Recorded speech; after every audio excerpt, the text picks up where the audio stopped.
coming back to the need to communicate at all ages, we rely on the tone of voice and body language to get our message across completely. But now life is moved increasingly online. So tell us, as a communications expert, Rakesh Godhwani, how has this impacted the way people study or the way they conduct themselves at work or in social situations? Because everything is just a WhatsApp message away or a social media post away or an email away. Like we discussed earlier, it's all prone to misinterpretation. How can this be addressed?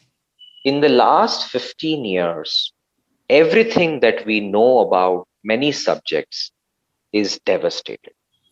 And I think as a researcher and a teacher myself, I think all the books written in 1940s, 50s, 60s, 80s, I think they're gone. They're outdated. You cannot use them to teach online communication at all.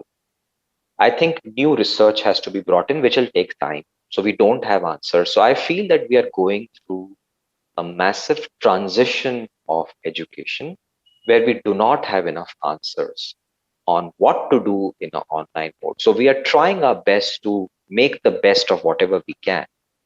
And in that, I have 4 or 5 minor suggestions for everyone and your listeners.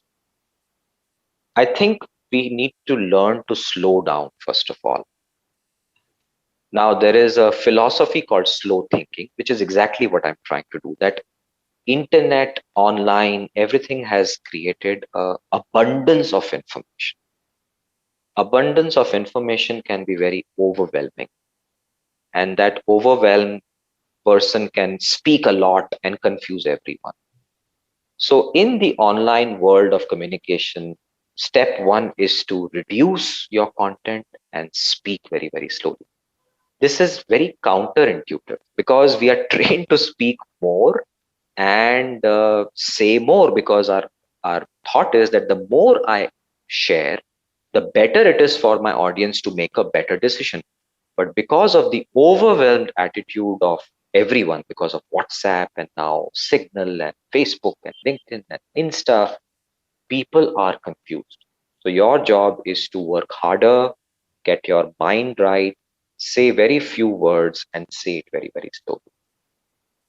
The second thing is your way of facial expressions becomes very critical as well, because this is something which is again very counterintuitive, that I'm talking to my boss, so I have to look serious. But we sometimes forget that your boss is also a human being.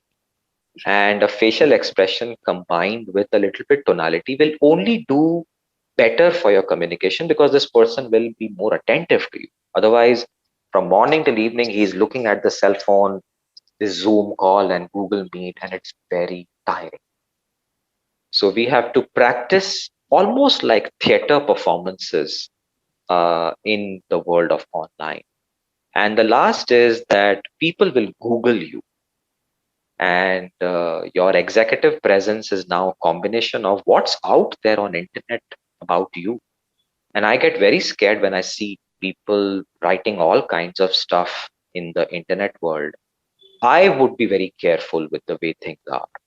And this is where, just because I know that I can say something doesn't mean I must say it on every platform, because everything is now connected. So when you do a Google search and there is a debate going on and there is a comment you have mentioned in that fury of yours, this comment might be there for the rest of the life. And you may feel very sorry about as we go along. And at some points, our age dictates our communication. So when we are younger, we have to be a little bit more rebellious. But I am now 45. I sometimes feel that how could I say such things when I was 25? Because now I have to be a little bit careful. So, in hindsight, the modern world of online communication will be a transition. It will stabilize after a few years. New technologies will disrupt it. I have a feeling that we will have two lives. One is our physical life, which is now going to become more indoors thanks to uh, events like COVID-19. and there would be an online avatar. And this online avatar is not 2021. This has been envisioned in I mean, 2001 when I was in Intel. We used to envision a holographic communication platform. And in fact, Star Trek, if you remember, Sandhya, Star Trek had a holographic communication signals between Han Solo and the Jedi and the Princess Leia and all that. This is there for the last 50 years, but this will become a reality today. And you will have two or three personalities, which means this world will also mess up with our brains a lot. So I'm very worried with communication problems, mental wellness, health issues, and our ability to have relationships all rolled into an online communication platform. So I don't have answers, but I feel we should definitely talk less, speak slowly, listen more, and leave it at that, because this will change so fast that there's no point in becoming an expert right now, because within 2 years, everything will be very, very different. Those are very, very insightful comments there, Rakesh, and thank you for that. I'm sure all of us can spend some time dwelling on these comments and absorbing it. I hope you enjoyed this episode of Spotlight with Sandhya. I look forward to seeing your comments. Do like the Raintree Media channel, subscribe, and share. You can also listen to this interview as a podcast on Google, Spotify, or many other platforms. Keep watching. Take care and bye bye.